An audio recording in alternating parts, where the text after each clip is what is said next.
आज कोई माता रानी की सच्ची घटना सुनाओ।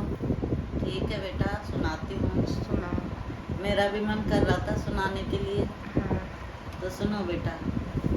बहुत पहले की बात है, जब मेरी छोटी वाली बेटी 9 साल की थी, तब की कहानी है ये। एकदम सच्ची है, मेरे ऊपर बीती हुई। तो क्या हुआ, मेरे बड़े बेटा स्कूल से आ रहा था, तो उसको ना एक चवन्नी मिली। उस टाइम चवन्नी बंद हो गई थी, तो इसलिए उसने वो चवन्नी सड़क पे मिली उसको, तो उसने वो चवन्नी उठा के ला के मुझे दे दी। कह रहा मम्मी ये चवन्नी मुझे पाई है। मैंने कहा अच्छा बेटा। तो कह रहा ये ले तुम रख लो इसको, क्योंकि उस टाइम चलती नहीं थी, बच्चों को कुछ मिलता नहीं था, तो इसीलिए मैंने भी समझा ये चवन्नी तो चलती नहीं है, मैंने अपने पर्स में रख ली। तो वो चवन्नी मैंने अपने पर्स में रख ली, और रात को मैं सो गई। रात में सपने में माता रानी आई और बोली ये चवन्नी तो मेरी है जो तेरे बेटे को मिली है, ये मेरी चवन्नी वापस दे दो। मैंने बोला अच्छा माता रानी, वो चवन्नी आपकी है और मैं कैसे आपको दे दूँ, और आपकी कैसे आई? तो माता रानी ने बोला ये मेरी चवन्नी है जो जागरण की चौकी लगाते थे पहले, अभी भी लगाते कई लोग, तो उसमें से गिर गई है, और ये चवन्नी मेरी उसी किसी चौकी के जागरण की थाली में डाल दो और मुझे वापस मिल जाएगी। मैंने कहा ठीक है माता रानी, मैं डाल दूँगी, कल मैं ना डलवा दूँगी किसी से। कह रही ठीक है। तो सुबह उठ के मैंने अपने पति को बोला ये एक चवन्नी मिली थी मेरे बेटे को, तो ये तुम चवन्नी माता रानी की है, तो ये चवन्नी ना माता रानी की थाली में डाल देना, कहीं भी जागरण की चौकी लगी होगी उसमें डाल देना। तो मेरे पति ने बोला ठीक है। कह रहे एक चवन्नी तो है, कोई बात ही नहीं, रख ले, ये तो माता रानी का खजाना है। मैंने बोला नहीं, माता रानी कह रही मेरी चवन्नी है, मुझे वापस चाहिए। तो कह रहे ठीक है मैं दे दूँगा। तो मैं डाल दूँगा। बोर हो रहा क्या? तो उन्होंने वो चवन्नी अपने पास रख ली, मैंने अपने पति को दे दी, और उन्होंने बोला मैं कहीं भी जागरण दिखेगा वहाँ पे मैं ये चवन्नी थाली में डाल दूँगा। उन्होंने वापस शाम को आ गए और वो उनको भूल गए वो, और उन्होंने चवन्नी नहीं डाली। मैंने उनसे पूछा तुमने चवन्नी माता रानी के जागरण की थाली में डाल दी? कह रहे नहीं, मुझे कहीं मिली नहीं वो चौकी, नहीं तो मैं डाल देता। तो मैंने बोला कोई बात नहीं, कल डाल देना। कल भी ऐसे ही हुआ, कल भी उनको नहीं मिली, उन्होंने कल भी नहीं डाली। तीसरे दिन जब मैं सोई वापस, तो सुबह मेरी बेटी 9 साल की थी, उसको ना बुखार हो गया और एकदम से माता निकल गई उसको, जो चिकन पॉक्स बोलते हैं ना, अब पहले हम लोग बोलते थे माता निकल गई। हाँ।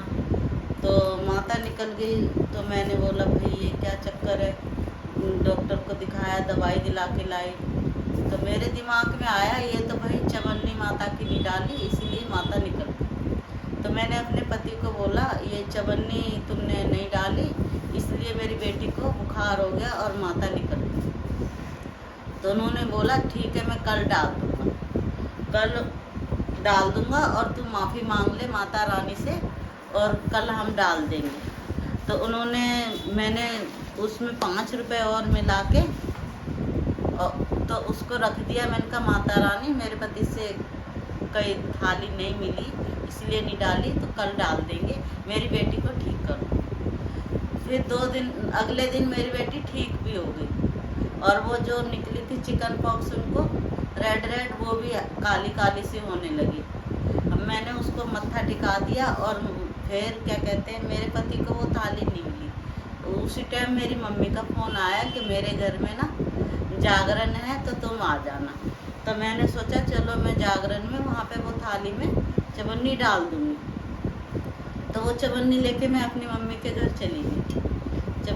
चवन्नी लेके मम्मी के घर चली गई, वहाँ पे मैंने बोला मैंने देखा वो तो गांव का कोई जागरण था, कोई माता रानी का दरबार नहीं था, कुछ नहीं थी, खाली जोत जल रही थी।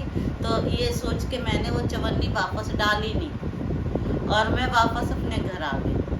तो दोबारा जब घर आई तो वापस से रात में मैं सोई तो फिर से माता रानी आई, बोलती है मेरी चवन्नी तूने नहीं दी मुझे। मैंने कहा है, मैंने कह रही मेरी चवन्नी दे दे वापस। मैंने कहा, सुबह उठी मैंने अपने पति को बोला कि माता रानी फिर से आई थी और बोल रही थी मेरी चवन्नी दे दो। माता रानी को चवन्नी की कमी नहीं है, लेकिन माता रानी अपना होने का एहसास मुझे दिलाना चाहती थी। तो मेरे पति ने बोला ठीक है दे दे, मैं चवन्नी दे चढ़ा दूंगा, आज मैं कहीं से ढूंढ के और चढ़ा दूंगा। और तुमने बहुत गलती कर दी, तुमने नहीं चढ़ाई।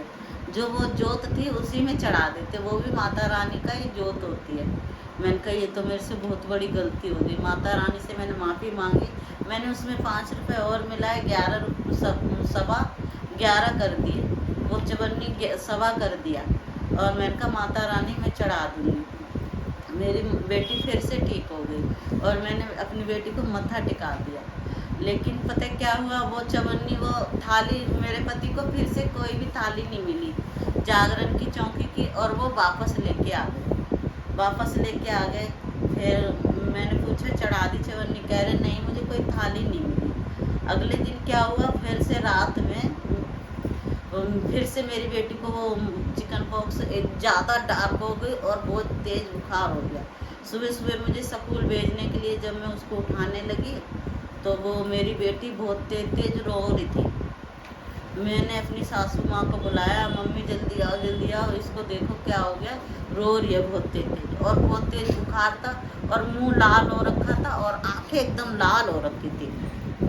तो मेरी सासू माँ ने बोला ये क्या हुआ, ये तो माता रानी है, माता रानी आ गई है इसके ऊपर। मैंने कहा ये क्यों, ऐसा क्यों? कह रही तूने चवन्नी नहीं चढ़ाई ना उसकी माता रानी की, इसलिए ये ऐसी हो गई है। तो मैंने कहा, मैंने हाथ जोड़े उसके अपनी बेटी के सामने, माता रानी माफ़ कर दो, मैं चवन्नी चढ़ा दूँगी तुम्हारी, मैं आपकी चवन्नी आपकी अमानत है मेरे पास, मैं चढ़ा दूँगी। तो मेरी बेटी ना बहुत तेज हंसने लगी एकदम से, देखो माता रानी बहुत तेज हंसने लगी एकदम से, और मैं एकदम से बहुत तेज डर गई और मेरी सासू माँ भी डर गई, एकदम से खड़ी हो गई और मैं डर के एकदम से दरवाजे में खड़ी हो गई। और मेरी बेटी इतने भयानक तरीके से हंस रही थी जैसे काली माँ आ गई हो। फिर मैंने जैसे जल्दी से पैसे उठाए वो, और मैं घर से बाहर निकल गई, भाग गई एकदम से। मैंने कहा माता रानी मैं अभी जा रही हूँ और जब तक ये पैसे चढ़ाऊँगी नहीं, आपकी चौकी नहीं मिलेगी, मैं घर वापस नहीं आऊँगी। मेरी बेटी को ठीक कर देना प्लीज़, माता रानी ठीक कर देना। तो मेरे पीछे मेरे पति भागे, कह रहे नंगे पैर क्यों जा रही है, चप्पल पहन ले, मैं तुझे लेके चलता हूँ। मेरे पति मेरे पीछे आए, मेरी चप्पल लेके और स्कूटर स्टार्ट करके मुझे लेके गए। हम सारी जगह चक्कर लगाते रहे, कहीं चौकी नहीं मिली। मैंने कहा ये कैसे हो सकता है, मैं तो घर नहीं जाऊँगी। मेरे पति बोल रहे पानी पी ले पानी। मैंने कहा नहीं, मैं जब तक माता रानी की चौकी नहीं मिलेगी मैं पानी नहीं पीऊँगी, और जब तक ये चढ़ाऊँगी नहीं, जब तक मैं पानी नहीं पीऊँगी। आज की डेट में मैं घूमती रही, घूमते हमको 12-1 बज गया। फिर जिस रास्ते से मेरा बेटा स्कूल से आता था, मैंने कहा इस रास्ते से बेटा स्कूल से आता था, उधर ही होगी चौकी, चलो। तो उधर से हम आगे नहीं मिली, तो उसी एक पतली सी गली थी, उधर एक चौकी लगी हुई थी। मैंने कहा इधर से देखो आवाज़ आ रही है कहीं। मैंने कईयों से पूछा वहाँ पे रास्ते में, कह रहे एक गली में, पतली गली में चौकी लगी हुई है वहाँ पे। और जब हम वहाँ पहुँचे तो देखा सच में लगी हुई थी चौकी, और जोत जल रही थी, थाली रखी हुई थी, और एक बंदा वहाँ पे, एक आदमी बैठा हुआ था। मैंने कहा भैया ये कितने दिनों से चौकी लगी हुई है? कह रहे ये 15 दिन से यहीं पे लगी हुई है चौकी। मैंने कहा अच्छा 15 दिनों से लगी है और हमें मिली नहीं? कह रहे ये गली में है ना, इसलिए पता नहीं चलता किसी को। मैंने कहा अच्छा। जब फिर मैंने वो वहाँ पे 11 रुपये चढ़ा दिए, और मैंने बोला अब जागरण कब है भैया? तो वो भैया बोला कि कल ही जागरण है।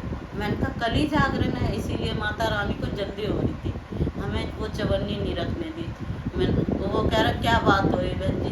मैंने कहा ऐसे बात हुई, ये चवन्नी मेरे बेटे को मिली थी इधर, और उसकी वजह से ऐसे बात हो गई। कह रहे अब ठीक हो जाएगी आपकी बेटी, आप घर जाओ और देखना बेटी सही मिलेगी। फिर हम घर आए तो देखा मेरी बेटी बैठ के एकदम खाना खा रही थी, और ऐसे लग रही थी उसको कोई बीमारी कुछ भी नहीं है, बीमारी नहीं है, वो बुखार नहीं है, माता भी नहीं है, कुछ भी नहीं है। और बैठ के मेरी सासू माँ उसको खाना खिला रही थी, वो अपने आप से खाना कह रही थी। मम्मी मम्मी, जैसे मैं अंदर घुसी बोली मम्मी मम्मी तू कहाँ गई थी, मुझे स्कूल जाना था। मैंने कहा आज बेटा मैंने छुट्टी करवा दी आपकी, कल से स्कूल जाना। अरे ठीक है मम्मी। और उसको पता ही नहीं चला कि माता रानी आई थी, और ऐसे माता रानी मेरे घर आई और अपने होने का एहसास दिलाया। माता रानी की बड़ी बड़ी कृपा हुई, उन्होंने बहुत कृपा की और एकदम ठीक हो गई। जय माता, जय माता। जय माता रानी।